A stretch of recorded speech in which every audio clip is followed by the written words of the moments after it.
Oh yeah, we'll leave them up for the time being. They're still doing their job. Yeah, I don't think we can. Let me see if I can do this. I don't think we can zoom in that close. I believe in you, Sam. Oh. That's the door. I think That's you where we can come do and go. that. Yeah, here we go. Zoom, zoom, Okay, zoom, Russ. zoom, There we zoom, go. zoom, Zoom, zoom, zoom, zoom, zoom. Yeah, so right behind you there. These are the blueprint of one of the original plans, Russ? Yeah, that's the general arrangement plan for the Sikorsky S-42, yes. Very cool. Okay, we'll zoom back out. All right. Back to the front. Bye, back row. Bye. My turn? Almost. Hold on. Almost. We're going. Okay. That way. Yep, there you go. Give us a wave.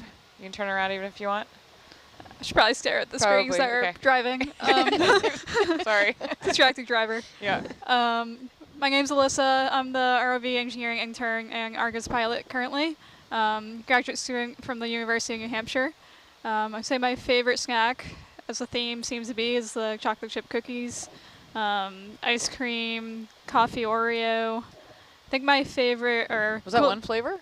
Yeah. Wow. Oreo in the coffee ice cream. Okay. Yeah. Excellent. You should try it. Okay. I think the coolest moment for me was when I first got on the ship and just seeing Hercules for the first time, seeing the pictures, read about it, but coming on for the first time and seeing the scale of it, I think, and being like, hey, I get to work with this for the next few weeks, was a really cool feeling. Nice. Is my go? Oh, sure. Yeah. Oh. Let me see if I can. Pretty dark in the front there. You want to turn around and show us your... you lean back. Okay. So I can't see you. Hi, I'm Trevor. I'm sitting in the Herc seat, ready for a Herc dive. Ready and waiting, excited for the next Herc dive. The most exciting part for me on this cruise was the plastic malfunction on Argus, because it involves some troubleshooting and some wrenching, and I really like that, the teching side of ROVs. That was a tough one too. That one that was like, yeah, we had to use like a bunch of sockets. And oh yeah, it was great. The install was awesome. Yeah. Ice cream and sweets. Ice cream and sweets. My favorite ice cream is Moose Tracks. Oh. And my favorite snack. Very Canadian. Is it? Is that a Canadian flavor? I almost said Moose I'm gonna Tracks. confess, I don't know what Moose Tracks is. That was my second favorite. So you know what Moose Tracks Yeah. is? Are You're you not from Canada? No. That's not a Canadian flavor. That's It's just a a flavor. Northeast thing, I guess. I'm not north or east. Oh, I'm north, but not east. It was a north thing. Maybe it's My favorite sweet. Wait, what is Moose Tracks? What do you mean? It's ice cream. Hey, what's in it? Moose. No, it's little brownies. chunky brownie, chocolatey widgets with some, sometimes caramel, sometimes not. Excellent. But depends on how you define it. Everyone defines it differently. And my favorite snack was yesterday's, which was those little like bar things with the. I don't those are great. I don't know Granola. enough about how to describe them to learn to make them myself because I don't know what they are. There was granola on top Energy bar. and But it was real sweet. mixed nuts There was in the chocolate. middle. Yep, chocolate. Honey. No, that makes it sound too healthy, and it wasn't healthy. I didn't even try it. Oh, there's What? some- I had yeah. an obscene amount of them. That's what I keep hearing, which is probably why I didn't get a chance to try one. You still sound bigger That's than on you. It is. It was going to be my goal, like my prize for going to the gym, and I was going to come back and just eat 5 of them, and then they were all gone. Thanks, Trevor. Because someone pre-took their prizes. Yeah. Trevor had a stash that Millennials. he ate before on watch? On watch. Oh. On watch, yes. And before. And that snack after. I had an obscene amount. They were so good, but I don't know how to describe them enough because every time I try to describe them, they sound healthy, and they're not healthy. And I want to know how to make them, but I don't know what they are. They were kind of healthy. Okay. Bye. Bye. Bye. Did he say the coolest thing he's seen? I said the most exciting thing, which was the original question. Ah. Which is malfunction. which often is. It's very exciting, yeah. Trevor Miles. Hi, there's a hand. I'm Miles Sanders. I'm in the navigator seat. Favorite ice cream is salted caramel. Best snack is the warm cheesecake, because you just can't beat that. With chocolate crust or with raisin crust? Are those raisins? Yeah. Sometimes there's a raisin crust. It doesn't matter. Clearly. I guess best thing for this expedition would be the flying foxes. Oh yeah, that was cool. They're like this big. They are And huge. flying foxes are a large type of fruit bat that you saw. On land. Truth. That's not false. That's not, not wrong. All right. All right, indeed. I really don't know where you're going with that. Just trying to get some more information out of you. Ooh. Bold strategy. Pulling teeth. All right. Well, there's the front row. Many a monitor there. Oh, how about a little monitor tour? What are you monitoring? Who? All the things. Anyone who... Yeah, well, Alyssa's driving, so what are you monitoring? So I'm looking at high pack, so I know where Argus is in relation to the ship. So you see over here. On this sort of right screen here, I have the altimeter reading, so I know how far above the seafloor we are. Can also control the thrust so that we can change the direction Argus is facing. It also gives us some like warning signs if things go wrong, like high temperature, voltage issues. So I can see all those things on that screen. In the upper left is the winch room, so I can make sure that's functioning correctly. And also have the live feed from Argus's video cam, and also a sonar, so we can see, and that bigger screen on the right, so we can see obstacles approaching. Nice. What kind of obstacles would be approaching in this situation, potentially? Large rocks, uphill slopes that are steep, seamounts, things like that. All good to watch out for. Yes. All right. Thank you, control van team. We'll Thank you, Sam. switch back to high pack in the quad.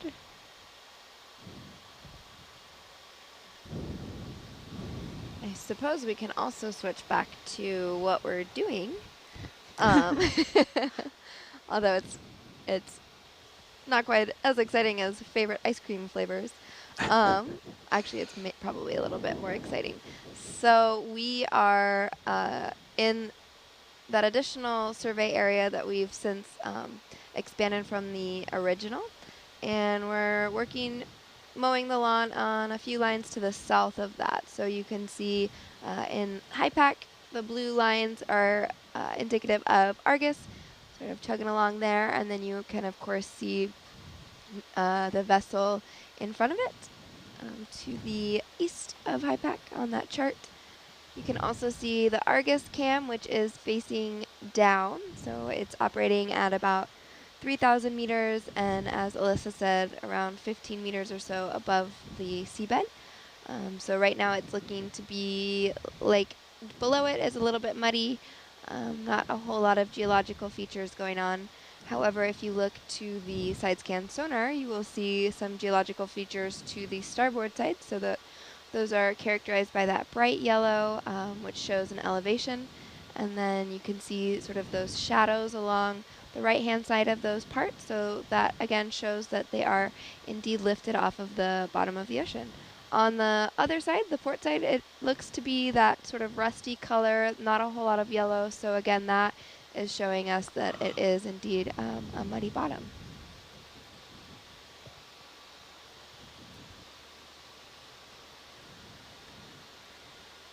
So this is the last 8 to 12 p.m. watch for the search for the Simone Clipper. It's 9:45, so we're almost halfway through, and we're going to continue conducting the side scan sonar survey until Argus needs to begin ascending at about 2 a.m. local time. It's about little over 4 hours left, and of course anything can happen in that amount of time. So we're anxiously standing by and hoping for the best. which would be Samoan Clipper, appears in our screens. In case you weren't sure. But no pressure. But no pressure, guys.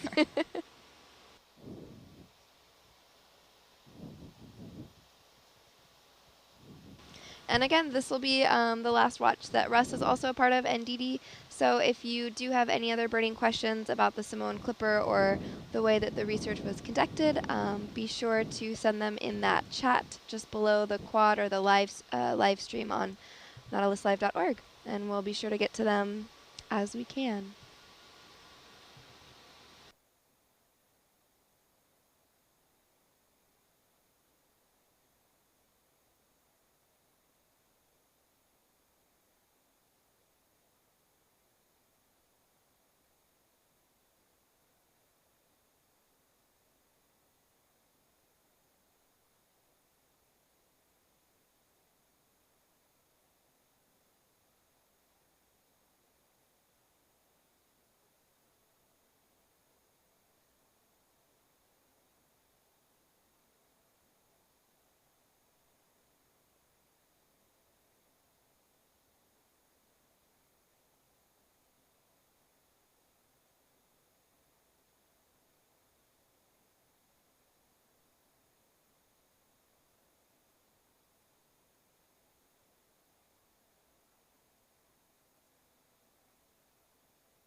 So the decision to extend the original survey area was made after we had finished all the lines in that sort of grid pattern and determined that none of the potential targets were characteristic enough of an aircraft or of the Samoan Clipper size and sort of what we imagine it may have been, you know, sort of broken up by and based on its debris field or potential debris field. Russ or Dee Dee, do you maybe want to sort of touch on how that decision was made in order to determine what areas to extend the survey area to? Sure. Well, just as you said, you know, we had mapped out our initial grid pattern based on the reported loss position from the original accident report, and had covered you know, all of that thoroughly. You know, and had processed the data and really felt like we weren't, everything that we were seeing within that survey area was all natural. You know, geologic forms, not man-made, certainly not, you know, metal aircraft parts. So you know, the need obviously was to expand the search area, and the decision on where to go came down to you know, observing that original reported loss position is calculated in the in latitude. It's calculated to degrees, minutes, and seconds, but in longitude, it's you know, it leaves the last value, the seconds is just a flat. You know, it's you know, 51 minutes flat. It doesn't, you know, and it seems like that's a very kind of pat, you know, too even, too you know, regular. That, I mean, I suppose the math could work out that way, that it's exactly 51 seconds, but yeah, so 51 minutes, but you know, so it seems like that was more of a rough estimate, and given that, you know, 1 minute of longitude is equal to 1 nautical mile, that you know, just a you know, an error of that much would shift the position, and so then the decision was, well, is it an east or a west direction, and that came down to, studying the evidence that we have, from the logs of the Avocet, the search ship, and later investigations where they found discovered debris from the aircraft. So we saw that that Avocet, in the course of the morning and the following afternoon that they were searching, they had worked their way to the northeast as they followed this trail left by the oil slick and the floating debris from the crashed airplane. And so that, in order to track back where those items came from, you would go to the southwest. If that stuff is drifting away to the northeast, something is pushing it in that direction. You figure you track back to the southwest to find the origin. And then, the one other report that we're aware of the discovery of verifiable debris from Samoan Clipper is a report from, at least with the radiogram is dated January 22nd, so 11 days after the crash. They report finding 2 aluminum doors washed up on the beach at Ofu, which is due east of here about 80 miles. And they determined that those were the doors to the ice box in the galley of the aircraft. So again, that tells us that that something was acting on it. Some forces were acting on it to push everything east. And so again, tracking back to its origin point would be to the west. So we started on the west, and we extended our search lines out that way, and then wrapped around and started moving to the south. And in addition to that northward push of the current, we figuring that had pushed it up from the south. By moving to the south, it moves the position closer to shore. And there was a reported eyewitness who saw the events unfold of the plane flying overhead and turning out to sea, and then diving quickly for the water, and a flash and a detonation right at the surface, several miles away. And so, in order to kind of reconcile the level of detail that the witness was reporting, and was judged to be extremely reliable, because she discussed all of this with the head of her village before word had reached them that the plane was even missing. So in order to kind of bolster that, or to bring that more in line, we figured that the closer the accident happened to her vantage point, the more sense it makes to us. So that's where we're headed right now, is just kind of systematically working our way back and forth across the southern boundary of our search area, and we'll keep that up until it's time to bring Argus home. And yesterday, we didn't get around to it, but we did mention that we were planning to get Argus over 2 potential targets, which were target 30 and 31. What did we see when we did that? I think that happened in the watch after ours. And, what happened sort of with any of the other targets that maybe we thought could potentially have been the Samoan Clipper? Yeah, I came back after our watch. I mean, so as we concluded, we had made our way back up into our original survey area. Mike Brennan had reviewed the data and had detected that there was a gap in the coverage where Argus had gotten kind of almost like sideways or crossways to the line of advance, and so there was a bit of a gap, and we didn't want to leave any uncovered ground in our primary search area, and that line was maybe only 2 lines away from the reported lost position. So we just couldn't leave that and leave that unknown or uncertain. So we went back over that line and filled that gap, and then because it had brought us back north, it wasn't that far a run to divert over and get a pass over 2 of the more intriguing targets that we had marked during the course of the survey, where you know, Dee Dee or Megan or Mike will be watching, as she is right now, and watching very intently the waterfall display as we go along, and keeping an eye on what the sonar is reading, and can, if she so chooses, to mark one of these targets and you know, store that location and an image of it for later, you know, study. So yeah, so these two targets had characteristics that were unusual, that kind of were uncommon to what we've been seeing on the bottom. And I remember the first one, target 30, had this kind of almost like three regular shapes. They were almost like sort of rounded arrowheads,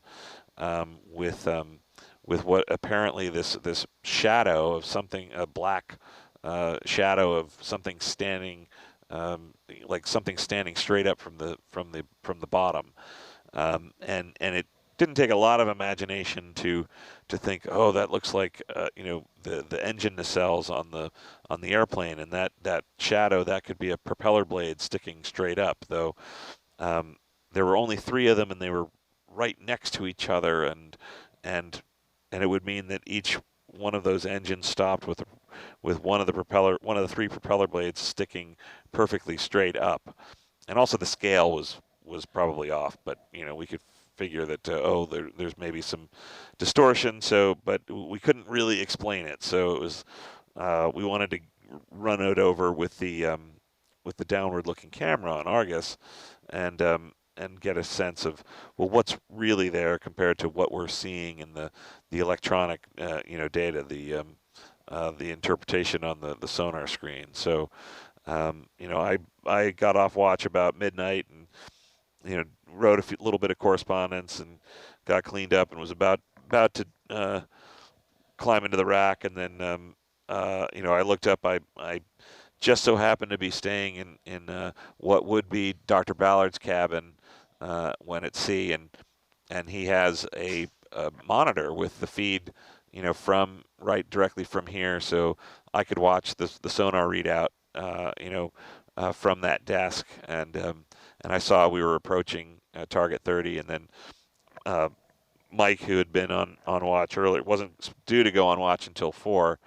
You know, had set his alarm and got up because he wanted to be there when they were checking out those targets. So the 2 of us came back up to the control van, and sat in while the Argus pilot and navigator you know, maneuvered into position and showed us you know, some nice rocks. So so all that, you know, and we found out yes, there's some rocks. So I at that point, I, you know, headed back below with the, you know, the usual you know, just call me when you find the plane, and you know, went to sleep and woke up at breakfast. So I figured you know, that and as it turned out, yes, they checked out target 31, and it was more rocks. So, which actually wasn't, you know, that big of a surprise. I mean, we didn't, you know, at the time that we had, even at the time we had marked them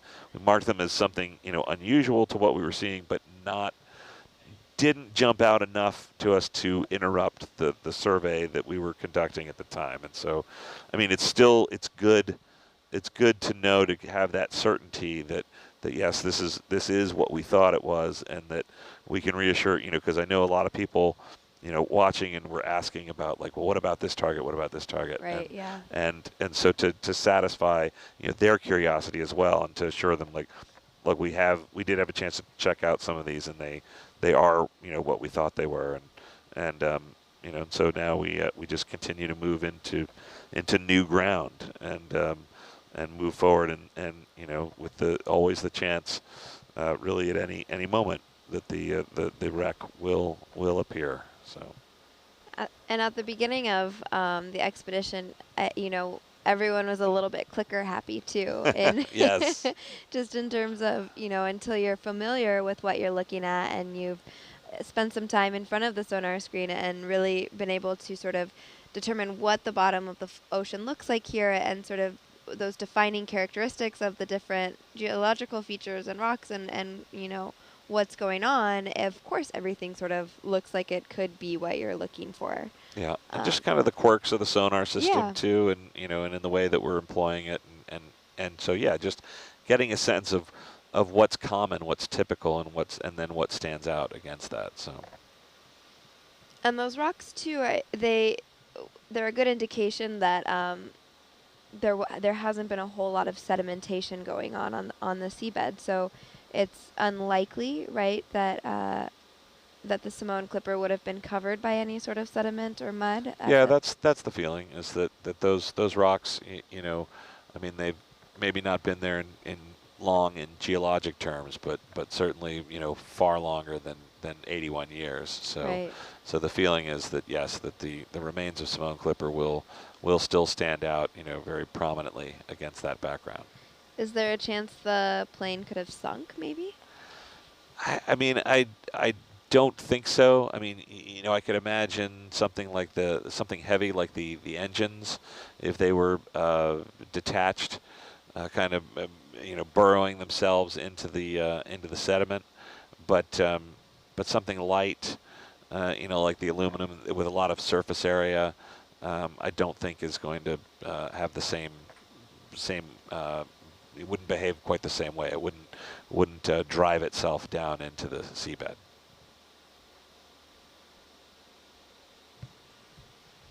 And looking at that Argus cam again, it is looking like that smooth, muddy bottom. Alyssa, you do a pretty stellar job at keeping Argus smooth. We have a question about, and maybe DD as well, how do you all keep the Argus sonar scan calibrated to make sure that it is smooth during, you know, especially these times when we're turning or maybe there's other interference happening? You know, how do we account for that? Is that coming from the ROV pilot? Is that in post-production?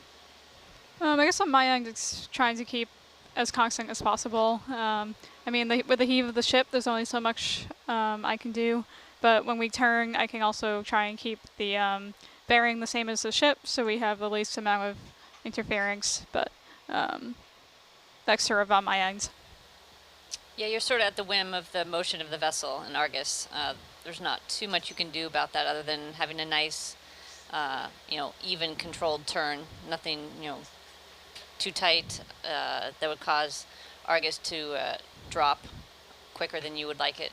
The post-processing smooths it out a little bit, but, you know, it's really important to try to collect it at the best that you can. So that's why weather and sea conditions are very dependent on if you conduct survey operations or not and how good your data looks. Do we know if the side scan sonar and other sonar technologies for that matter, if they impact animals both sort of at this depth and also at shallower depths like marine mammals or whales or sort of other species of that nature?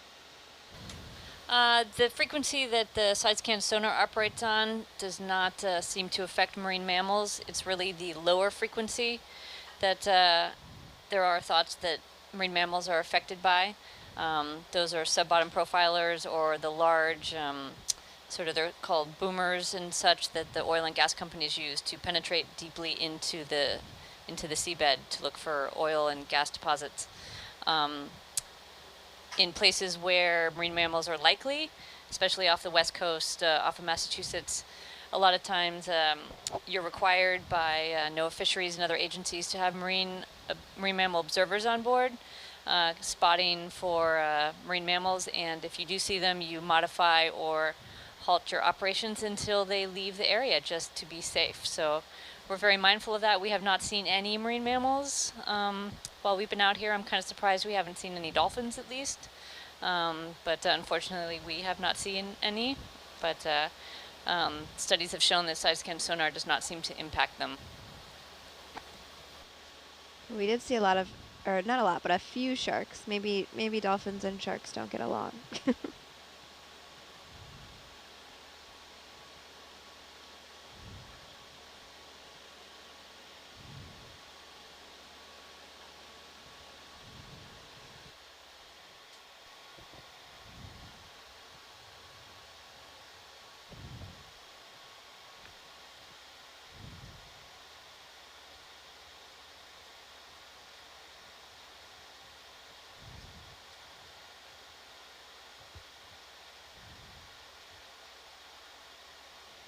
Actually, I don't think dolphins and sharks do get along. I've been thinking about that one. Pause. Were you thinking about that whole time? Well, I feel like there are kind of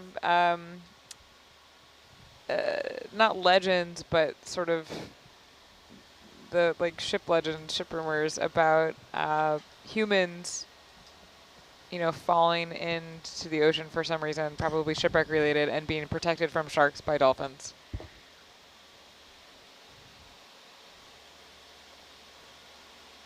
Interesting. It also looks like dolphins sometimes attack sharks and fight them. I know orcas. I mean, I've known that orcas will kind of gang up on a white shark, but I didn't know dolphins did as well. I suppose I'm not surprised. According to this source that I'm reading.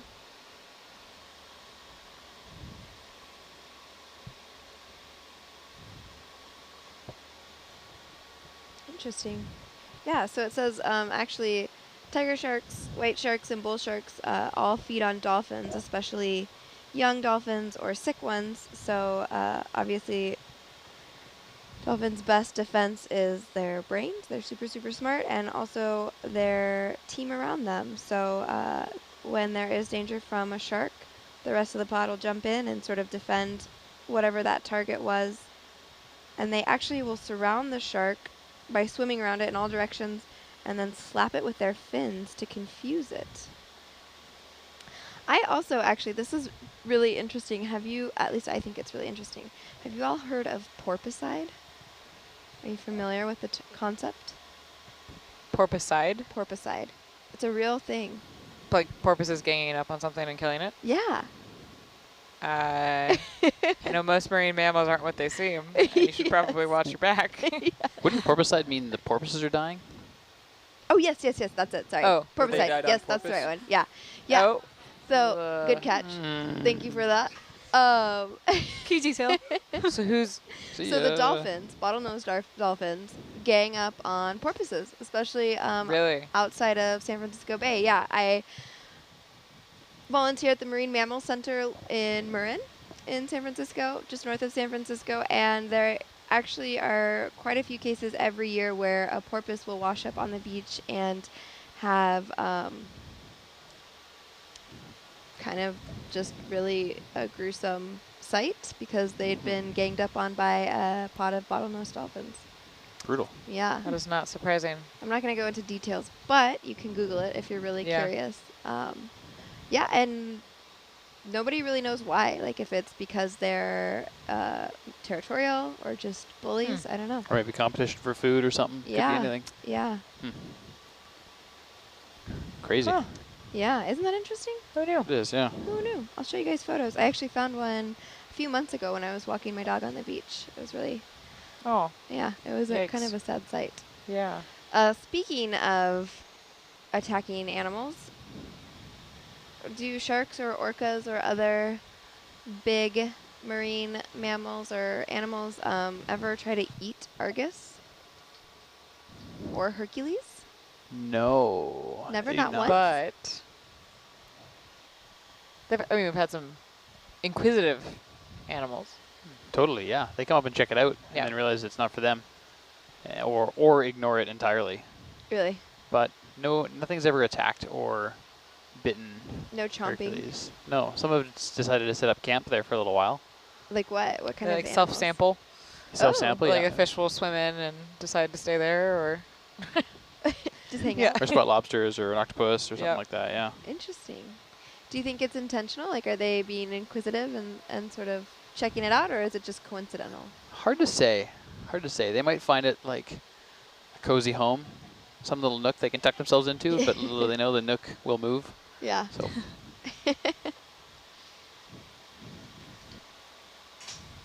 Going back to the side scan sonar, Russ or Didi, how do we know exactly what we're looking for? Are we sort of assuming that it'll be a shape that resembles the Samoan clipper or a part of the Samoan clipper?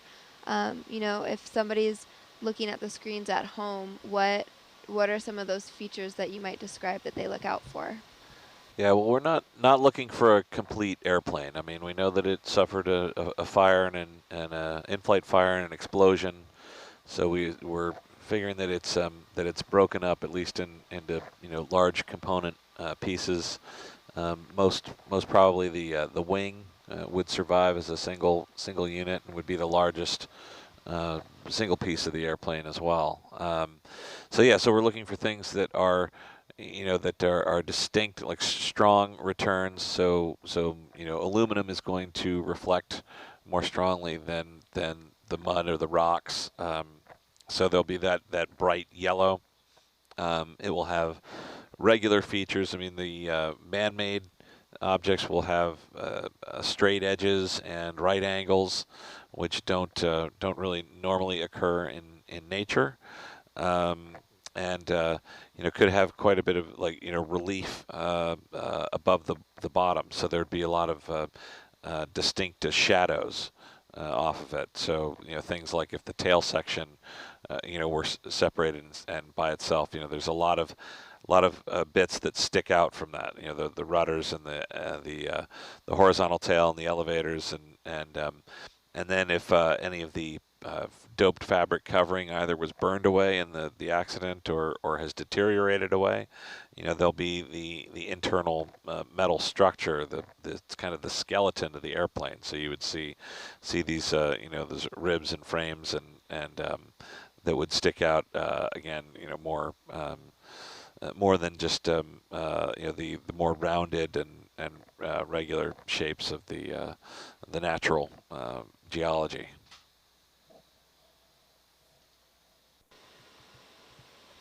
And we were poking around yesterday as well. Obviously, it varies depending on what sort of equipment or technology is being used, and of course the conditions in which they're being used. But a quick search online of aircraft and side scan sonar will pull up some pretty incredible images of what man-made objects look like in this natural environment. And there are vessels as well and other objects. I think there's a bicycle that we saw. So it really stands out, at least in these images, which of course again are different than what we're looking at, but those man-made objects really do stand out against the natural scene. And we're also looking for concentrations. We figure if it's the airplane broke up into like component pieces, that there'll be a grouping of these unusual unnatural objects. So that was also one of the things that in evaluating a lot of these targets that we had marked early on, was realizing that they were isolated. And we had anticipated if there was genuinely a debris field, there would be a lot of objects in close proximity to each other. And so that was actually, again, one of the motivating factors to go look at 30 and 31, because they were close together. And that suggested, again, the idea of a debris field. But, in that case, it just, turned out to be more rocks. Unfortunately. But that's the name of the game. Yeah, and something that also stood out to me is in looking at these images, the shadow that they cast as well is really sort of telling, and it's different than what we're seeing in a lot of ways in these rock formations. When there is, in some of these cases, you'll see the wing and the shadow will extend pretty far out. And I think maybe that's also unique in terms of what we're seeing on these human-made objects versus the natural geological features. Yeah, a lot of times, and even like with shipwrecks as well, you tend to make out the detail in the shadow more than you do in the object itself.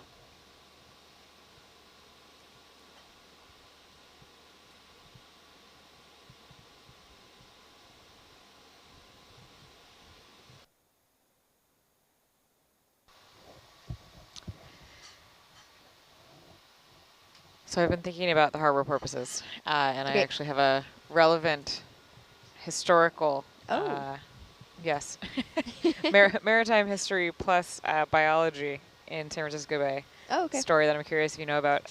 Harbor porpoises only returned to San Francisco Bay about a decade ago after not being seen since basically World War II era. So over 60 years, not seen harbor porpoises in the bay, which is weird because harbor porpoises are super common now. Right. And they're common to kind of every port or harbor kind of environment or near shore environment along the west coast. Hence their name. Hence their name, harbor porpoises. Yep. And there are a few reasons why they weren't seen for so long. One of which was because there was actually the Navy during World War II strung a 7-mile-long net across the opening of San Francisco Bay, Really? so near where the Golden Gate Bridge is, Yeah. to keep out Japanese submarines. They had a physical net, and then they also planted mines outside of that net, and so that was not something that the dolphins particularly, or the porpoises appreciated. Right. And then the kind of longer term story on that is actually water quality changed a lot in the last 60 years. So during that time, water quality was not great, and so the porpoises weren't really surviving, I think, in the bay. But super interesting kind of side story was that 7-mile-long I net. had no idea. I'm sure that's something that's not very well advertised either, necessarily. The story was really big in like 2011. Okay. And when porpoises started getting seen returning to the area, and it was just it was a really cool story. You know, again tying in water quality, but then also the history of that area because there were so many shipyards in the San Francisco Bay that were building ships for the war, and actually Right. Nautilus later in the season will be docked in Richmond, which is where they were actually building Liberty ships. And we're actually, I think, going to be in one of the slips that Liberty ships are built in, Oh, wow. next to a historic Liberty ship that you can tour, which is kind of neat. That's really neat. Yeah, San Anyway. Francisco, the Bay Area is incredible for maritime history. And, of course, also, you know, sort of marine biology as well. It's really a phenomenal place to learn about that. And it's all over. Like, I went sailing last summer a couple of times with some friends, and we were just underneath the Golden Gate Bridge, like just outside of it, towards the open ocean. And every single time there were humpback whales jumping and feeding and breaching, and it's such a weird sort of view to be looking at the Golden Gate Bridge and then to this major metropolitan area, at least for someone who grew up in Alaska, to then see some of the world's biggest animals. Like, it'd be like seeing an elephant downtown. Yep, I feel like, exactly. you know, yeah. Yeah, I used to work on a sailboat out of there too, and we'd bring students out, and as soon as we passed the gate, whales would pop up, and we knew it. Yeah. And these students, like, some of them had never seen the ocean before, even though they lived, half an hour from Sure. the bay, and every time they just lost it because the whales were just right there, popping up, breathing. Yeah. But the part of the reason that they can get so close is because it actually drops off right near the Golden Gate Bridge. During the last, I think before the last ice age, there was actually a waterfall there. Oh, interesting. So it's actually yeah. a pretty steep drop. Mhm. So those whales can actually come in closer. They're And not going to, feed. yeah. Yeah. Many of them don't come too far into the bay, but it's Yeah. nice and deep right there. So there's a lot of upwelling from the deep sea, which Oh, is that's cool. super interesting. I had no idea.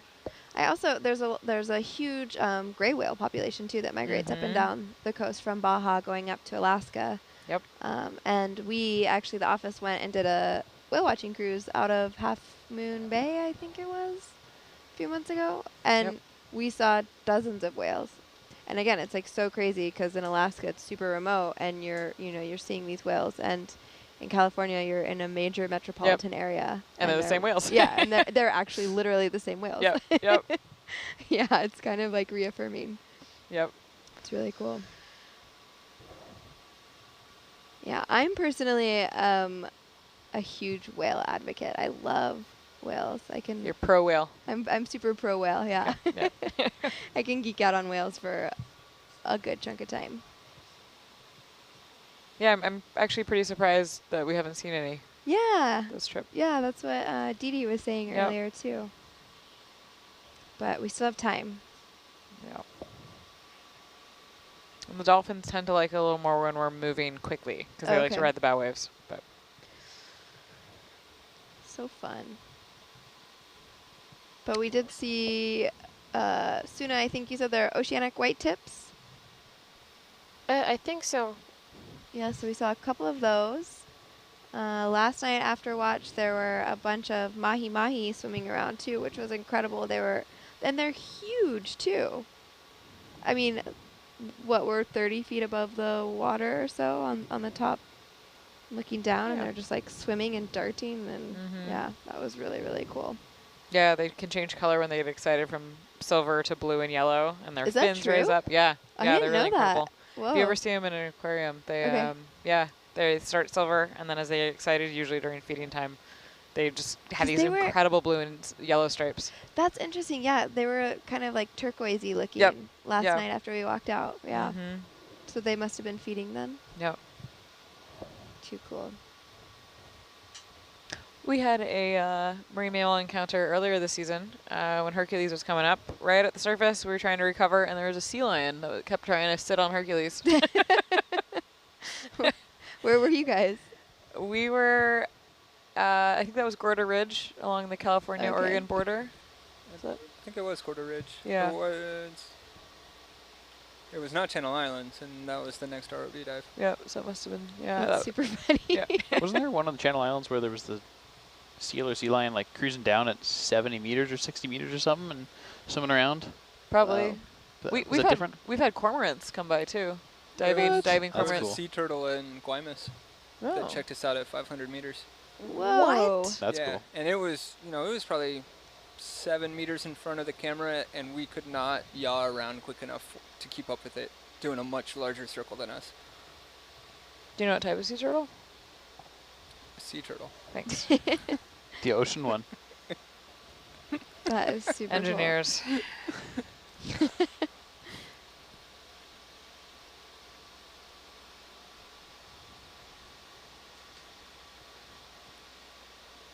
Is a sea turtle a squish or a crunch? It's crunch squish. It must be. Yeah. Yeah. Crunch squish. Leatherbacks might be. Well, it's crunch squish crunch. It's a squish sandwich. Yeah. Is that a Morse code?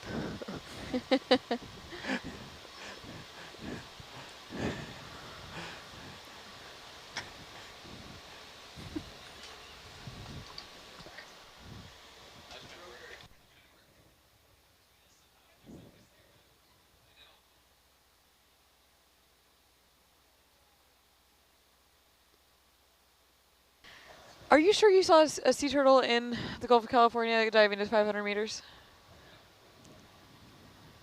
I'm trying to pull up some stats. Yup. Because most turtles can only go to like 300 meters, except for leatherbacks, which aren't. In the Gulf of California? That's what I'm trying to find out. I don't think so. I don't think leatherbacks are up there.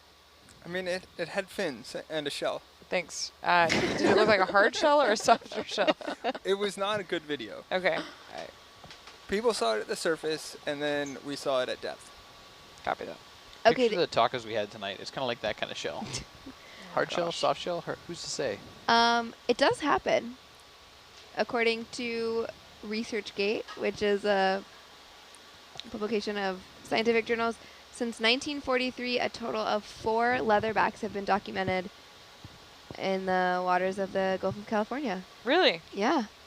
I mean, that's not a lot. That's not a lot. 13 of those were fisheries bycatch. 11 were used in indigenous ceremonies, 8 in coastal strandings, and 4 at sea sightings. Wow. So, Miles, you may have made the 5th at sea sighting of a leatherback turtle in the Gulf of California since 1943. It's a bold statement. That's a pretty bold statement. Are you sure about it? I make no claim to it being a leatherback.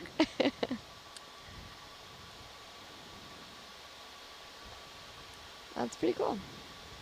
Wow. I Learn was a something new little every sad day. it was not on the highlights reel, though. First I've heard about it. Apparently they can go deeper than 1,000 meters. The leatherbacks, yeah. Whoa. Just shocking. It's a long I mean, way they're down. big turtles. How long can they hold their breath then? I guess I'll find out. Enough. Hold on, stand by.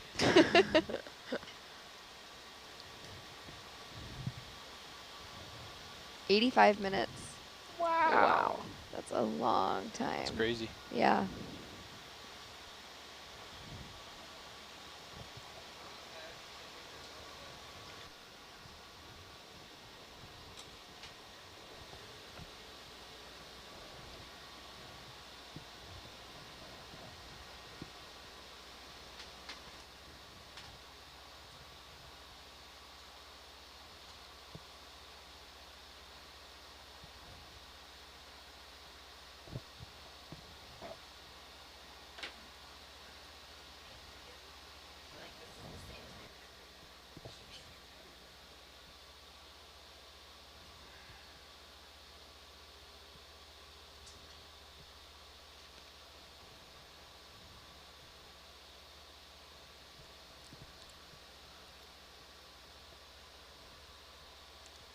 over there.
All right, so I'm just doing a quick look at the map.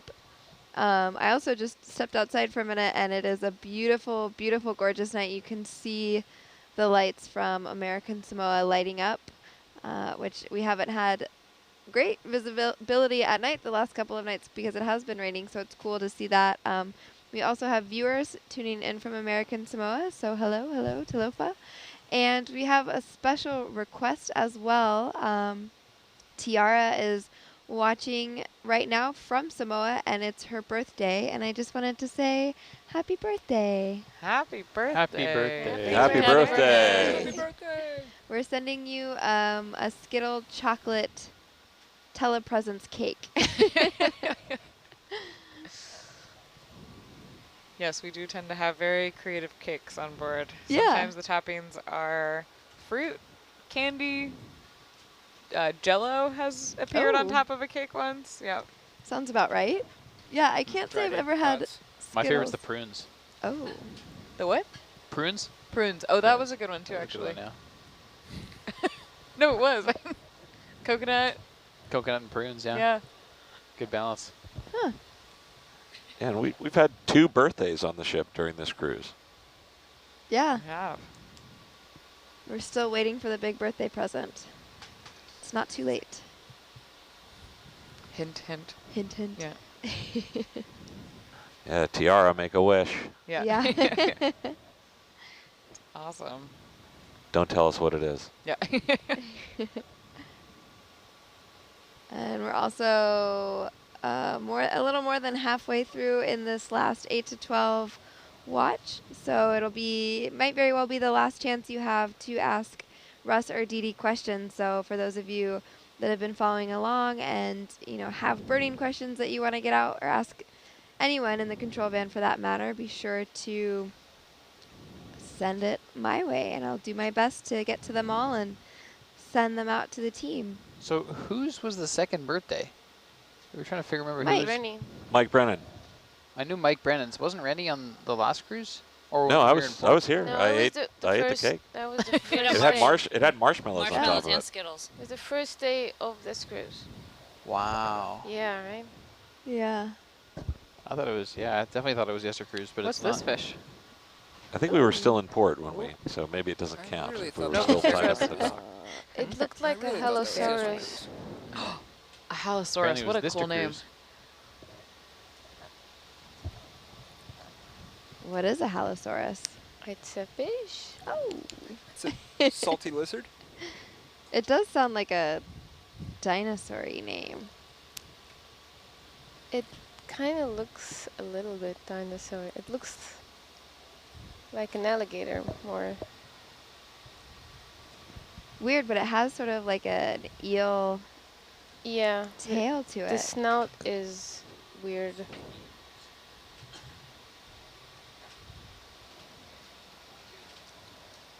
Is this the one the Halosaurus has like needle-like teeth?